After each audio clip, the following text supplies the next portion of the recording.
Halo, assalamualaikum teman-teman. Hari ini saya kedatangan user bawa Asus Zenfone Max M1 ya teman-teman, yang mana di sini taskernya retak. Usernya bilang ke saya taskernya sudah tidak bisa berfungsi dengan baik teman-teman, dan sudah tidak normal. Intinya seperti yang teman-teman lihat di layar, retaknya tidak begitu parah. Namun usernya meminta saya untuk menggantikan dengan touchscreen yang baru, karena ini sudah tidak bisa dipakai teman-teman untuk touchscreennya. Untuk fisik masih lumayan ya teman-teman, namanya bukan handphone baru. Sepertinya sebelumnya pernah diganti LCD teman-teman. Teman-teman bisa lihat di layar. Saya akan coba sentuh. Dia sebagian bagian atas masih mau teman-teman, tapi ke bawah sudah tidak bisa, sudah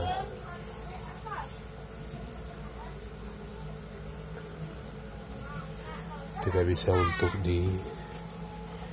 dikembalikan ke menu utama.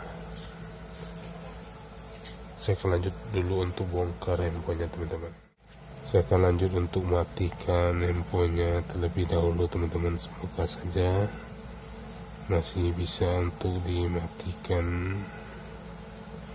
Ya, masih bisa teman-teman.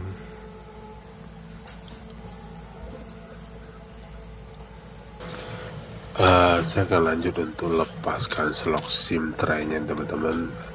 Seperti biasa untuk proses pembukaan backdoor ini saya dibantu dengan kuku ya teman-teman. Jari kuku saya cukup rapat sebetulnya teman-teman. Untuk backdoornya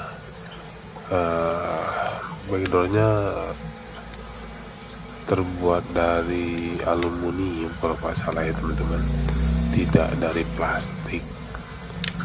Agak sedikit kesulitan saya membukanya dengan kuku tanpa menggunakan alat. Masih rapat teman-teman. Saya hanya takut untuk pecah di bagian dalam LCD-nya.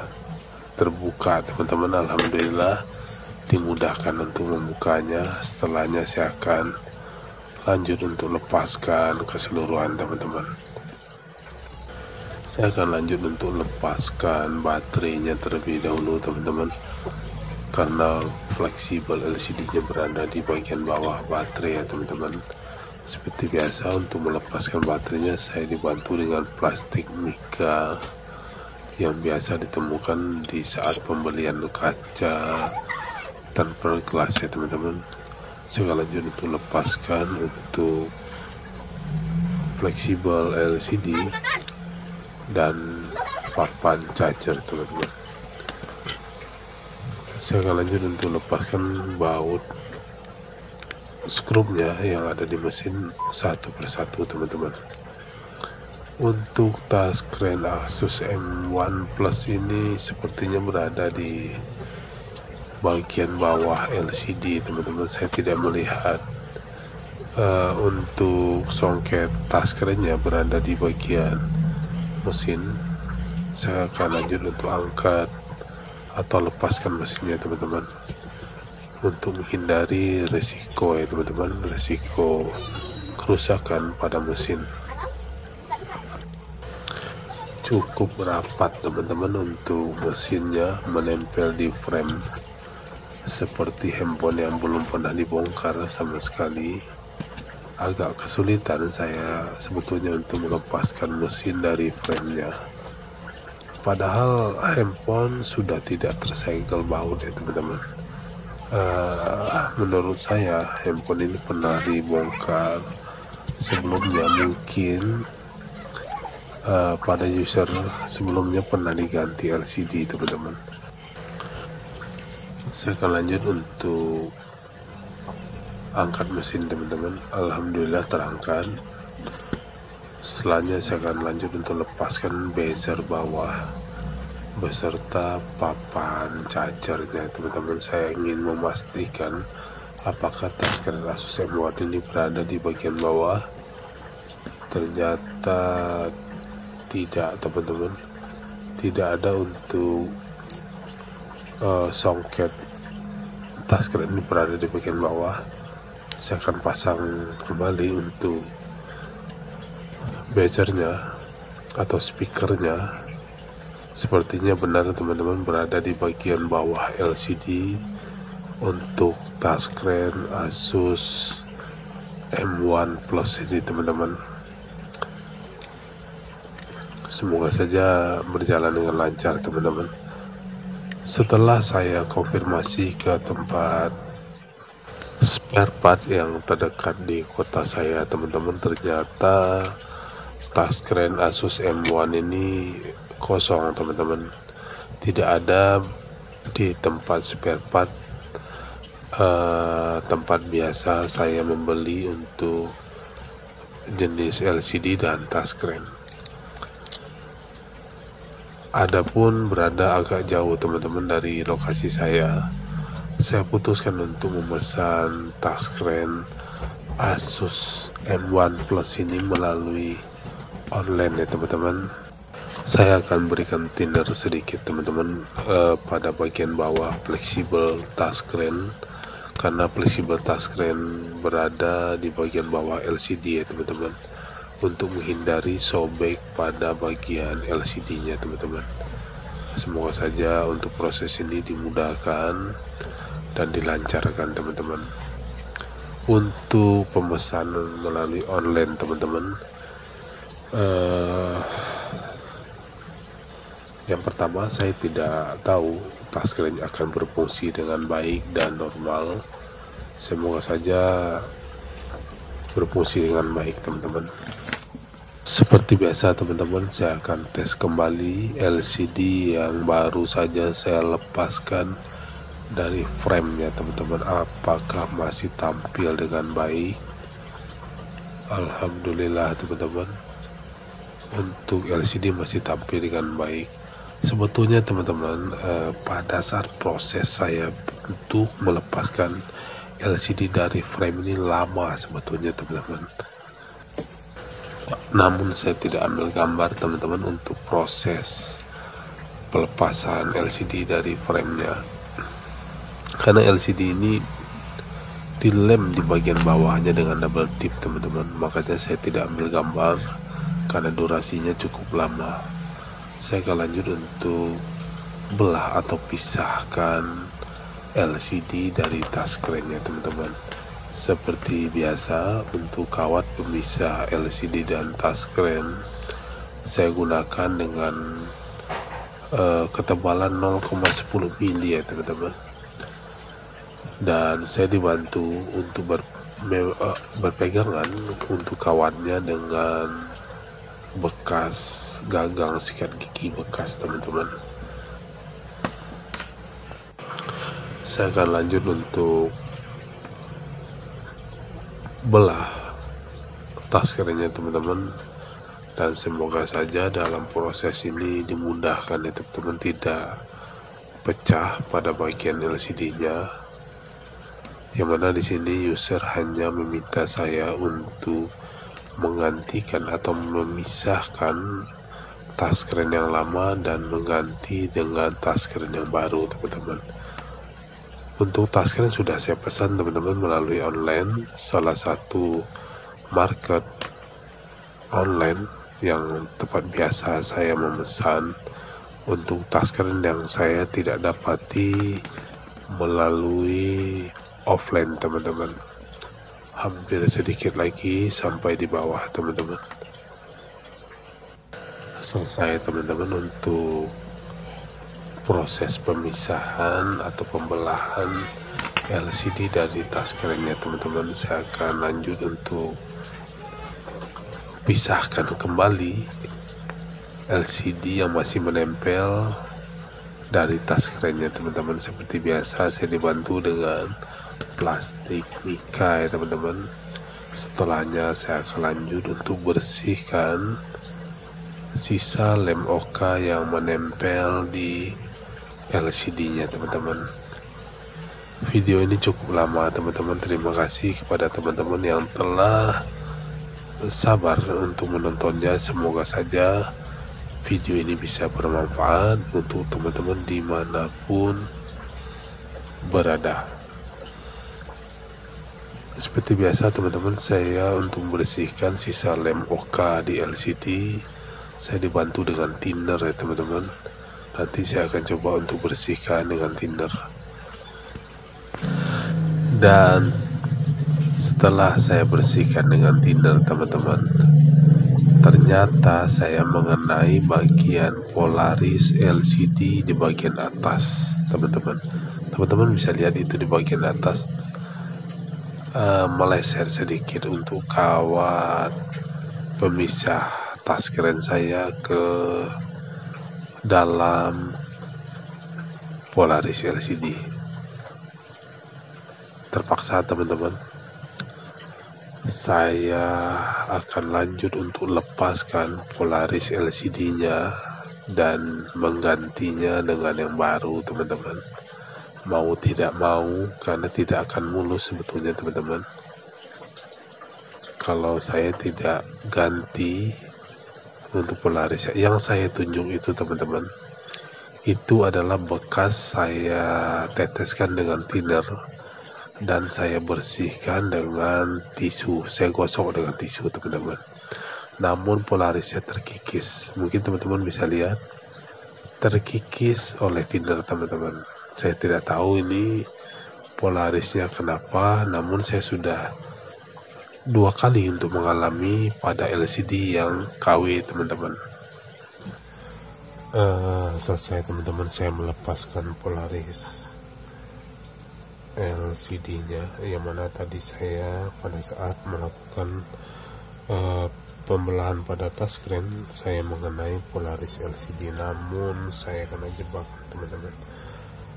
Pada saat saya membersihkan sisa lem pada LCD, yang mana di lapisan Polaris ini saya tidak tahu teman-teman, namun ini lengket. Pada saat saya bersihkan dan saya ayunkan tangan saya, namun ini tidak bisa bersih. Mau tidak mau terpaksa saya lepaskan sekalian dengan Polarisnya teman-teman.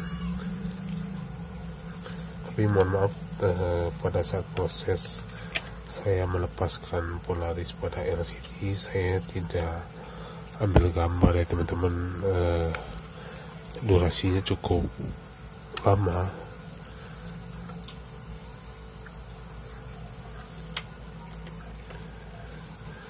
Seperti ini teman-teman, Polaris LCD untuk teman-teman yang belum mengetahuinya. Setelah ini saya akan tes LCD-nya teman-teman. Saya akan lanjut tes LCD-nya setelah Polaris LCD saya lepaskan teman-teman.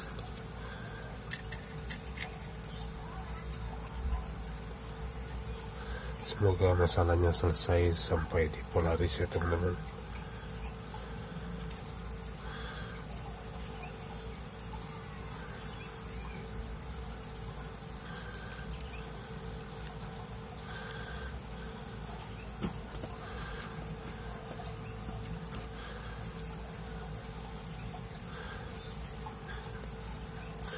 Oh ya, untuk teman-teman yang mengalami kasus yang sama seperti saya, pada saat proses pembelahan touchscreen dan selesai pembelahan touchscreen-nya,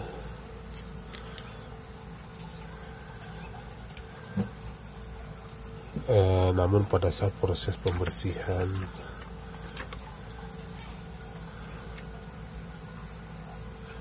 LCD pada touchscreen, sisa Polarisnya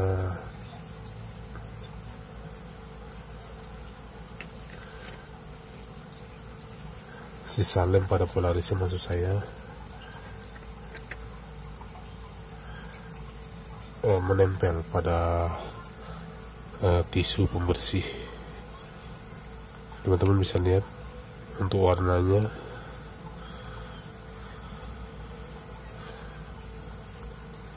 Ada tompelan di bawah teman-teman, seperti yang teman-teman lihat di layar. Ya sudah, setelah ini saya lanjut untuk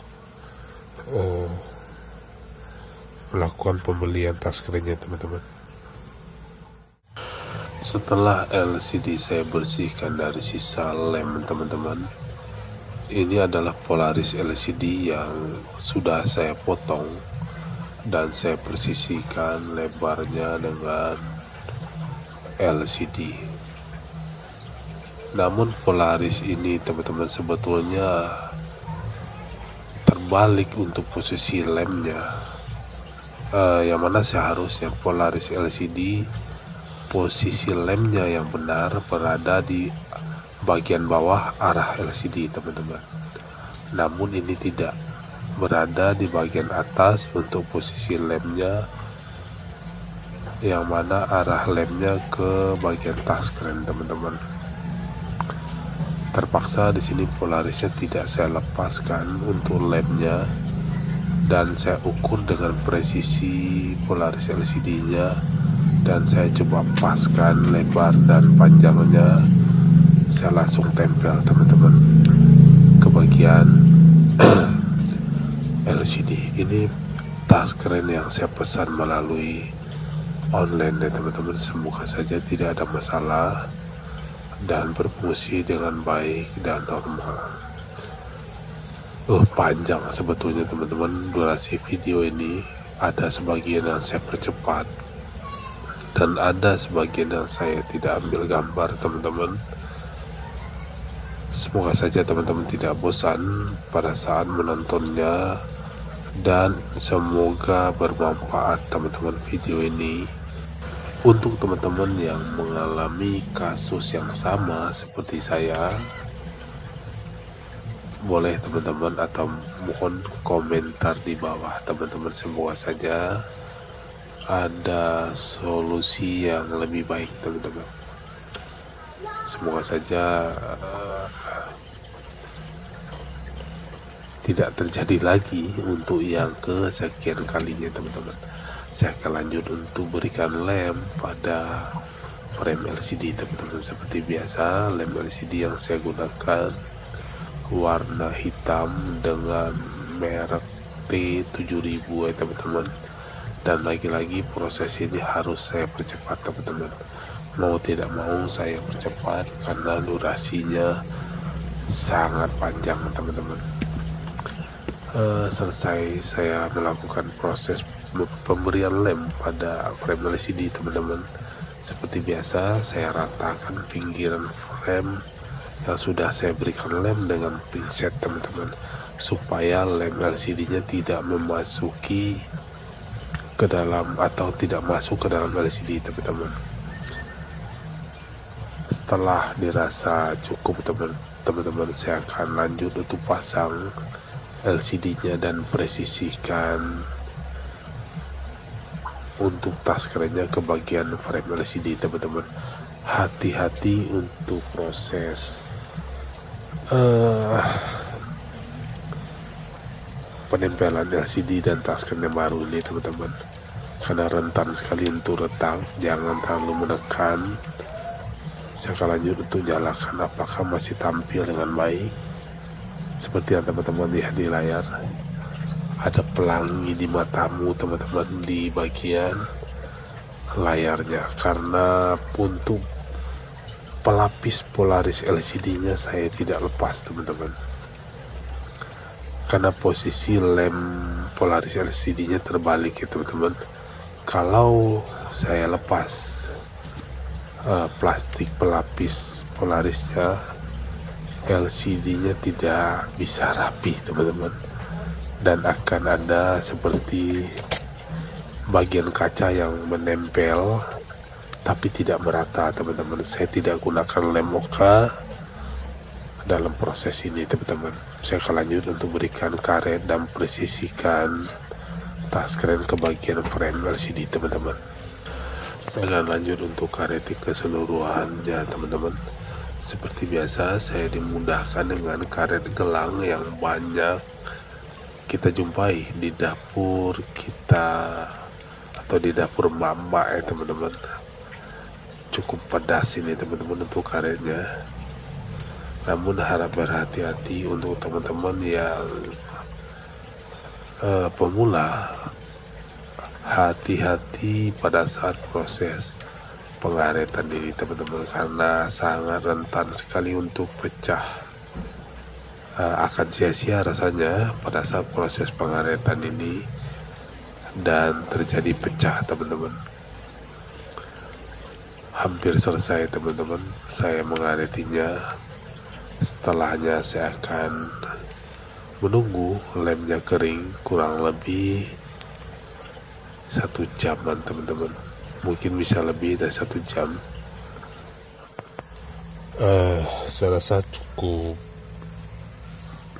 lebih dari 1 jam teman-teman.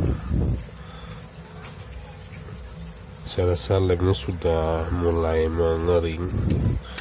Saya akan lanjut untuk lepaskan satu persatu untuk karet gelangnya dan siap dikembalikan ke usernya.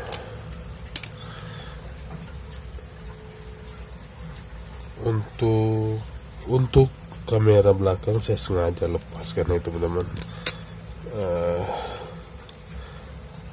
karena saya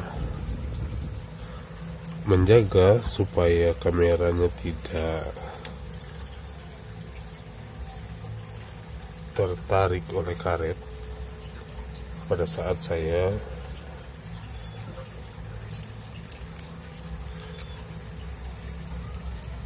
melilitkan karet gelangnya.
Selesai teman-teman untuk proses ini. Saya akan lanjut untuk nyalakan handphonenya. Teman-teman bisa lihat di layar, pelangi indah di matamu ada di layar teman-teman. Cukup melelahkan proses ini teman-teman. Sekian dulu video ini dari saya. Sampai jumpa di video selanjutnya teman-teman. Mungkin ada banyak kekurangan dalam video ini. Mohon maaf bila ada salah dan kurang kata. Lebih dan kurangnya saya ucapkan assalamualaikum warahmatullahi wabarakatuh. Masih menunggu loading teman-teman. Setelahnya saya akan lanjut untuk kembalikan handphonenya ke user teman-teman. Alhamdulillah untuk tas karetnya berfungsi dengan baik dan normal. Agak sedikit mengganggu seperti itu teman-teman untuk bagian layarnya, karena ada pelangi indah di matamu.